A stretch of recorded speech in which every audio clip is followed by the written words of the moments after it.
Smells so good.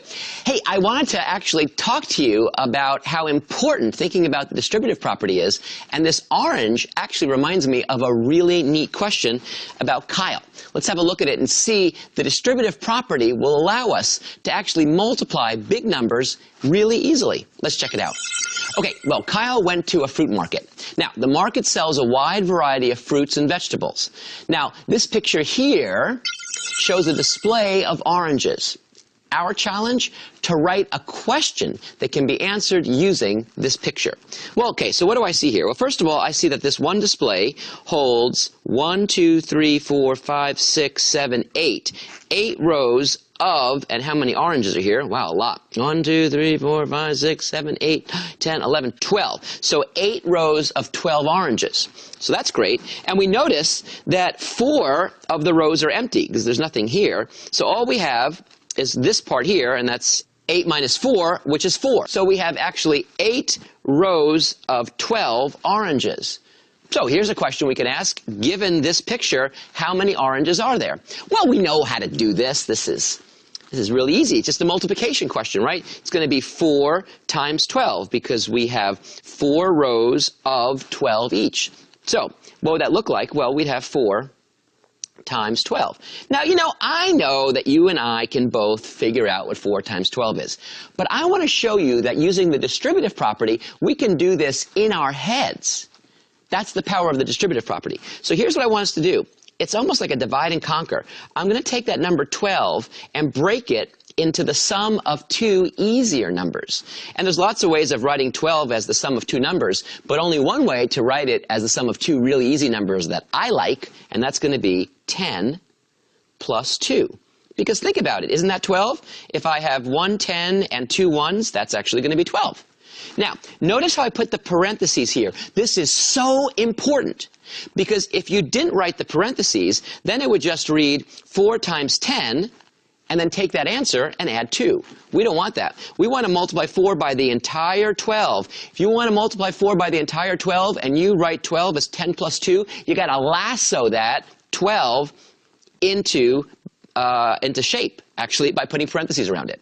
So now that the parentheses are here, this tells me that I can use the distributive property. Because remember what the distributive property says. If you're multiplying a number by a sum, then all you have to do is multiply that number by the first term in your sum, and then multiply it by the second addend, and then just add the answers. So in this case, it would look like this. And check out why. This is now where it's going to get real easy. Because it would be 4 times 10. You see how that's the first little bridge I showed? And then plus 4 times 2. You see? These are the same things, and that's the distributive property. Now, check this out. This is so easy. 4 times 10, that's easy. It's 40. 4 times 2, even I know that. That's 8. And if I have 40 plus 8, that is 48. Isn't that awesome? Look how quickly we multiplied 4 times 12 without doing any heavy lifting at all, and we see the answer, in fact, is 48. Well, that's really not quite the answer. In some sense, that's the answer to the answer, because our answer is supposed to be to write a question. It's so confusing. But here's a question we can ask. It's exactly the scenario that we set up, which is, one display can hold 8 rows of 12 oranges. That's what we saw. If 4 rows in the display are empty, how many oranges are shown in the display? And you see how we did that. We said there were 4 here, 4 rows of 12, and we broke 12 up into 10 plus 2, used the distributive property, multiplied even in our heads, made it a lot easier, and we see that the answer is, so the answer is 48 oranges are shown, but our real answer is the question. So it's amazing to see the power, in fact, of the distributive property. The distributive property is all over. It allows us to conquer everything. And by the way, now that we have all those extra rows of empty places in the crate where in one time the oranges were, right, all those empty, what can we do with it? Well, it's perfect, because I have a whole bunch of red peppers that need a home, and now there's a place for them. Thank you, distributive property, once again. Have fun thinking about math, and we'll see you soon.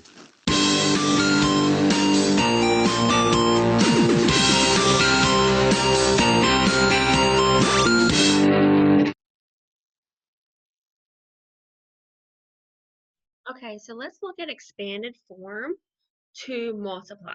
okay? So basically, you're breaking apart a number into smaller chunks so it's easier to multiply, okay? You can use the area model to do this, or you can just write out the numbers, okay? I'll try to kind of show you both together. So let me show you just with the numbers first. So if I have 5 times 143, I want to find the product, right? I'm taking 143 and break it apart into my hundreds plus my tens plus my ones. So I have 100, so it's 100 plus I have 4 tens. 4 tens is worth 40 plus my 3 ones. Okay, so you have your 100 plus 40 plus 3, and that equals 143. Okay, so we're going to, that represents 143. I'm still going to multiply that times 5. Okay, so now I'm going to go back through and I'm going to distribute it. Okay, so 5 times 100 is 500 plus 5 times 40. 5 times 4 is 20.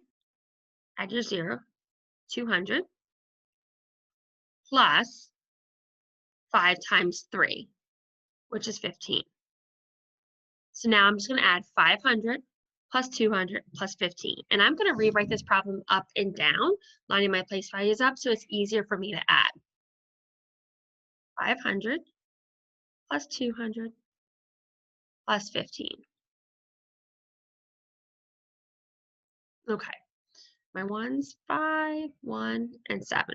So it equals 714. So this is one way to solve. The other way to solve the same problem is using the area model. Okay, and we're going to draw the picture. So I'm going to do the same problem. 5 times 143. Okay, so 143, I'm going to start with breaking that number apart again first. So I have my 100 plus 40 plus 3. And I got those numbers from each place value, the 1 in the 100s, the 4 in the 10s, and the 3 in the 1s. Next, I'm going to draw my model. Draw a rectangle. Okay.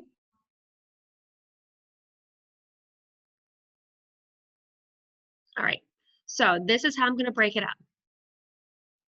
So I have my 5 is going to move down here, multiplying everything by 5. This box, big box here on this one, represents 100. This box represents your 40. And the last one represents your 3. So I'm going to multiply 5 times 100. And 5 times 1 is 5. Add your 2 zeros. Is 500. My next one is going to multiply 5 times 40.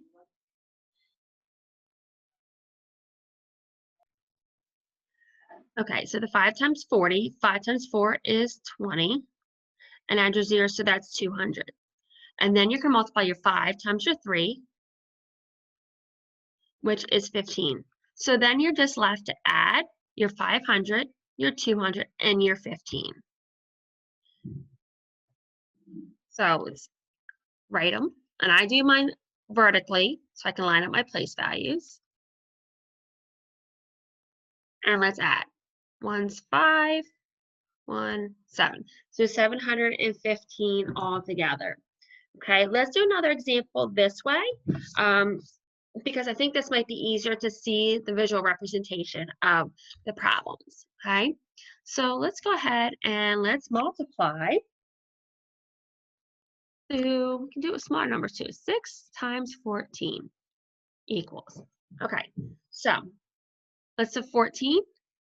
1 equals 10, and 4 is 1.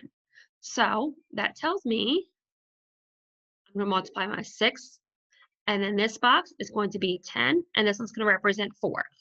So I'm going to multiply 6 times 10 and 6 times 4, right? 6 times 10, 6 times 1 is 6. Add your 0, 60.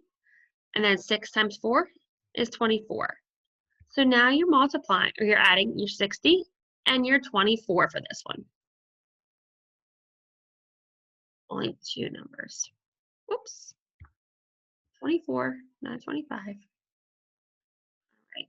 1's 4 and an 8. So 84.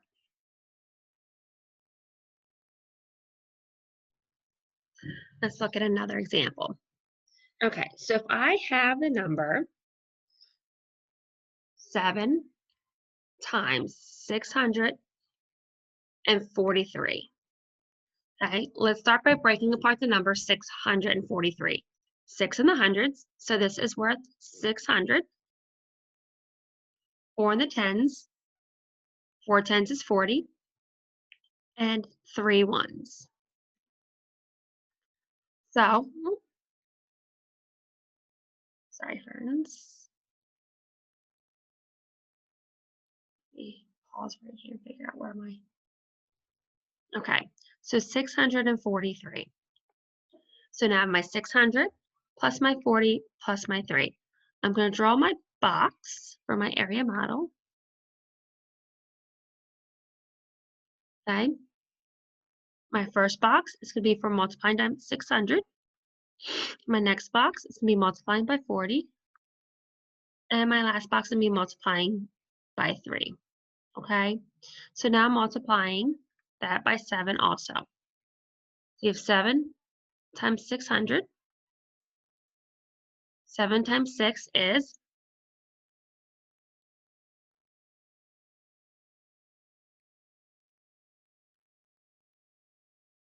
42. Then 7 times 40. 7 times 4 is 28. And add your 0. 7 times 3 equals 21. So now I'm going to add these 3 products. I forgot my zeros, guys, for my 200s. 4,200, okay, 280, and 21. So 4,200, 280, and 21. 1, 8 plus 2 is 10. Let me regroup. 5, 4. So my product is 4,501. Okay, let's do some practice problems together, and then we'll go from there and see if we need a little bit more extra practice and time. Okay.